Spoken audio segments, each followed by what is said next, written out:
Cleo is so impressed with drunk Feyre that she goes right back to sleep.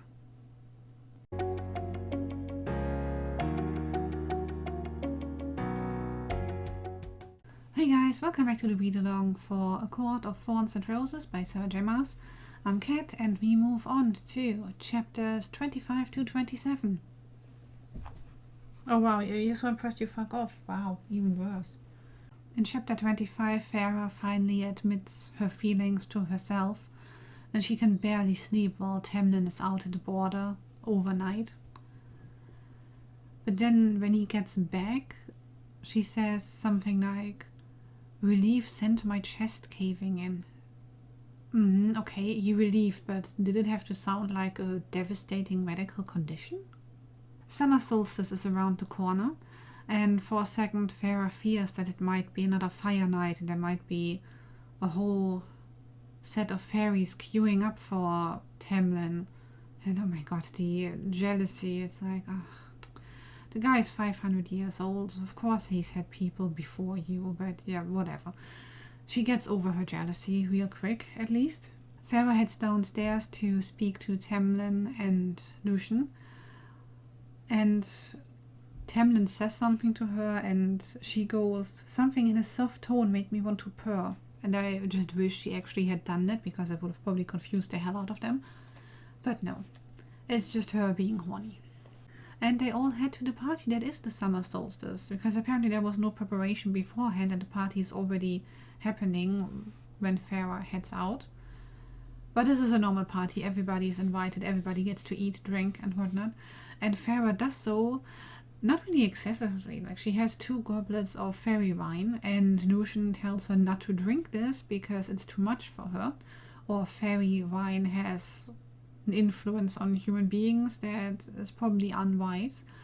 But of course, this being Feyre, she does it anyway. She drinks 2 goblets and is then, I would say, so drunk that she first loses her shoes. So you know it's a night to remember, you know, if you can, that is. And then she spends the evening dancing. And she describes this as a brilliant experience, and she feels the music and the stars are as bright as never before and whatnot. And all I can see in my head is like this drunken girl flailing about the dance floor, making a fool out of herself. But apparently looked a bit different because Tamlin is playing with the band and she dances right before him, and I don't know. He seems to be impressed enough to then take her to some other area where they first watch a couple of will-o-wisps float about, and then they dance some more, and then they finally kiss. The best part about Feyre getting drunk is when Lucian tells her not to drink it, he tries to stay on top of her to keep her from hurting herself while she just flails about drunk, I suppose. And somehow she manages to get away from him. Like, how the heck did she do that? The guy had her slung over his shoulder before and ran several miles at high speed to get her back to the estate. That was only during fire night. And now she's fast enough to escape from him when he's standing right next to her? I don't buy it. Chapter 26 starts with the next day and breakfast/lunch, where Tamlin and Feyre are just staring at each other over the table and flirting, and Lucian is already sick of it.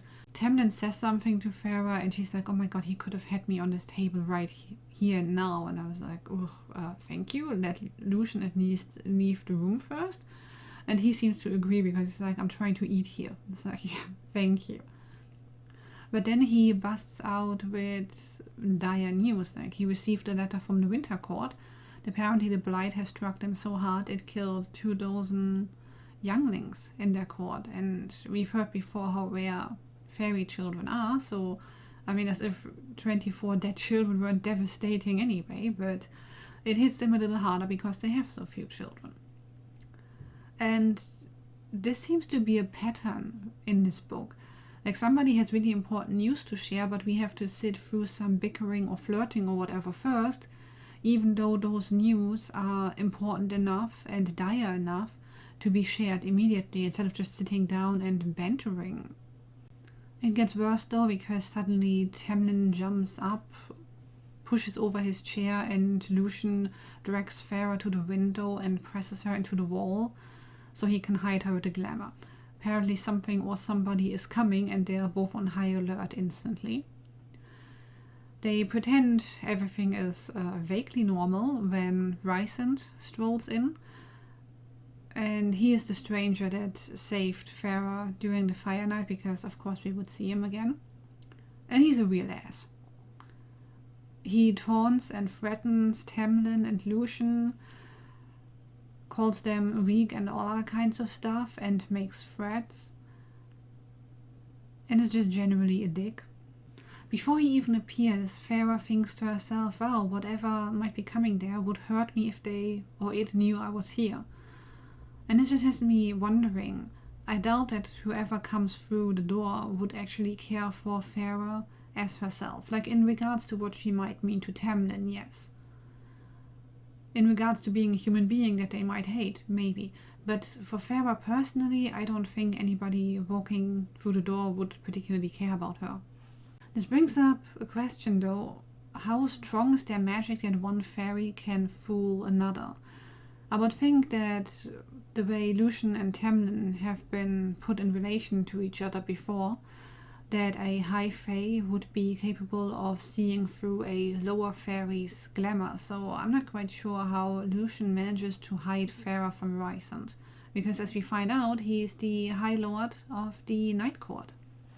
And while Rysand talks to Tamlin, Feyre just has to comment on how breathtaking he looks. And at some point later, his voice does erotic things to her, and I'm just like, girl, please. Despite the behavior you've just seen from Lucian and Tamlin, and despite your feelings for Tamlin, you are sitting there like salivating over this guy. It's like, what the hell? Show some sense of loyalty or self-preservation at least, you horny idiot. Ugh. It turns out the severed head that they found in the garden was a gift from Rysand. You know, who needs enemies if those are your former friends, I guess. But we also learn that Tamlin thinks of Rysand as Amaranta's whore. I don't know who exactly Amaranta is, whether she's actually tied to the Night Court or whether she's from a different court, but then I don't see why Rysand would bother working for her or with her. But anyway, Amaranta is important too, and we'll learn more about her later, I assume.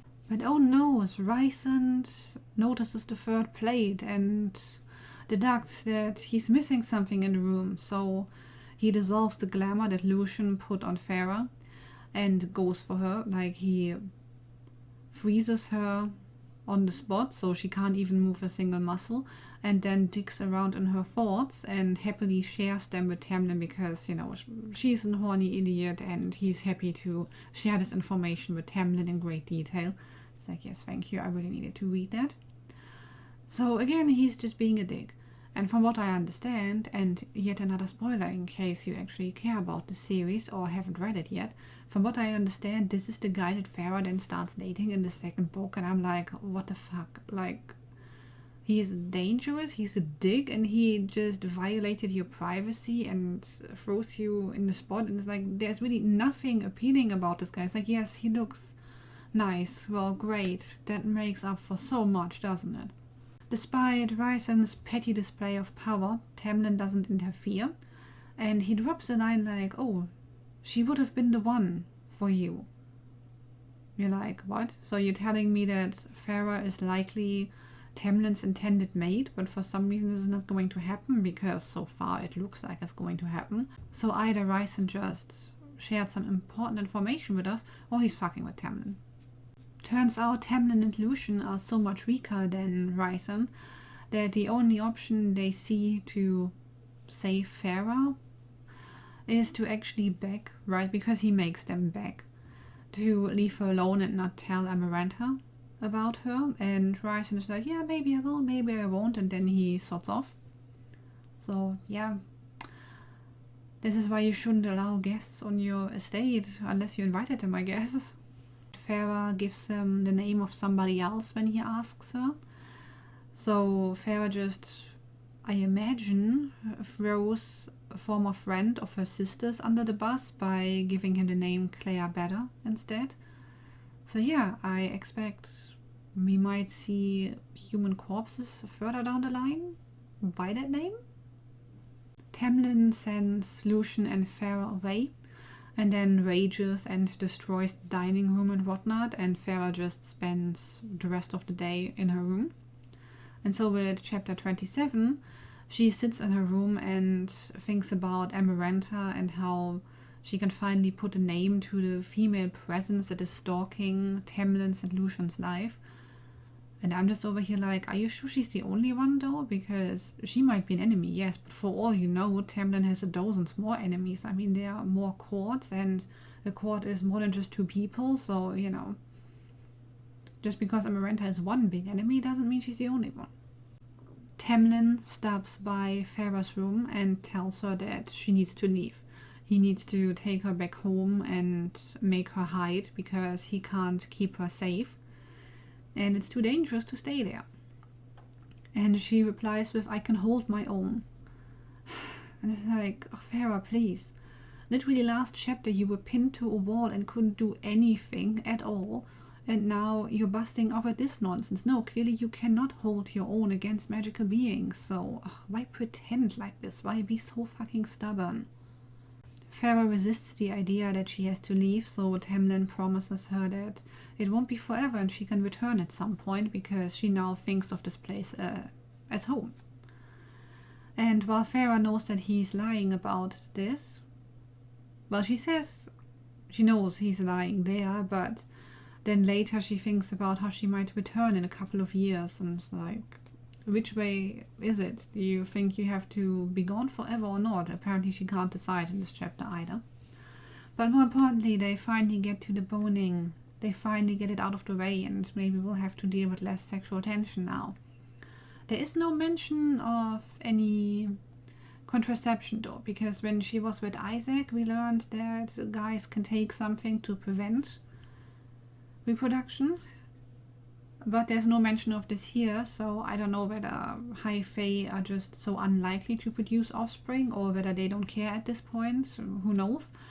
But they finally do it, and I sure hope that Tamlin has a real good control of his claws, because he uses his claws to shred her underwear and then touches her other places. Like, well, I hope you have those claws retracted, because otherwise you'll be slashing up her legs. Well, okay.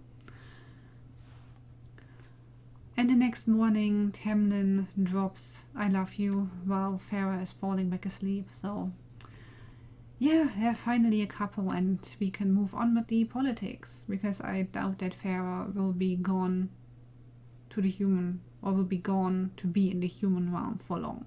So at least we get to see a bit more of the intrigue and politics in these 3 chapters. Even though, well, one of them is just drunken dancing and the other is boning and you have to go. But in one chapter we saw more of the intrigue and political issues, but most of them just feel like backdrop and noise to the sexual tension that is everywhere. Like, I mean, Feyre can't even look at Rysand without getting horny. It's just like, the dude just came in and pissed off the guy and threatened the guy that you seem to be in love with. So what the hell is wrong with you, woman? Anyway, the sex scene was described in, I'd say, over the top. It was just over the top for me, but I'm also not big on reading those kinds of scenes, so whatever. But I'm glad they got it out of the way. I'm actually curious to see how the rest of this book will change Rysand or Feyre to make it make sense that she dates this guy in the next book, or that she ditches Tamlin at all, because the way it's described so far, she's totally into him, like she's never been into anybody else before, so I don't know what's happening here. Thank you guys so much for watching. Tell me in the comments whether you can make it make sense who she dates in the next book, apparently. Leave a like and subscribe if you want to help this channel out, and I'll be back next week with another video. Bye guys!